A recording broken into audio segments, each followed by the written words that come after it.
We now want to install our beam in a frame setup. To do so, we need to install two columns, 20 feet tall each. If we look on the left-hand side of the window, we don't have the proper Z grid line to do so.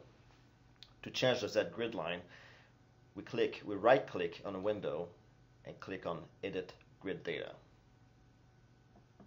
Here we will modify the global axis, and under Z Grid Data, we're going to add another grid coordinate. Here we can call Z2, and we can put it at 20 feet from the bottom. And click OK. And now we have the grid line created for our frame. Next step is to move our beam. We will select the beam, go in Edit, Move, and we will move the beam by delta Z of 20 feet. Now that we have moved our beam, we need to add the columns. We will use the same strategy as for beams. Click on Add Frame Elements. And here I'm going to double click. When you double click at the end of your frame, you get out of the selection process. Next, we need to change our supports.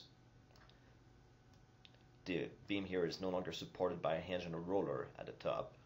So we select the support, assign, joint, restrain, and we're simply going to add no support at these locations.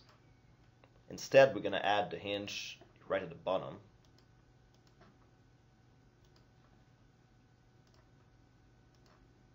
And a roller on the right-hand side.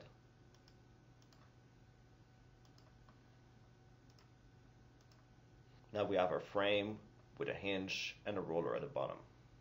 Like you see in the example, we have hinges where the beam is framing with a column. This means that our beam is connected with pins to the column and no moment can be transferred. To assign our hinges, we're going to go click on the frame and then click Assign Frame Releases. In this particular case, we will release the moment 3-3 only at the start. We will do the same thing with the other frame. Click on the frame, Assign Frame Releases. In this case, release the end. Now that we have assigned our hinges, we can run the simulation and see what happens. You can see the deflection shape along with the moment, where there's no moment at the corner of the frame. If you want, you can also rotate your columns. Like you see here on the right hand side, the column is oriented along the y-axis. We will unlock the model.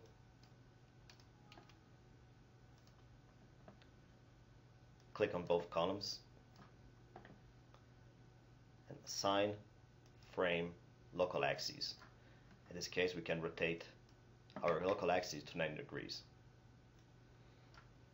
If you see on the right hand side, our two columns have rotated by 90 degrees.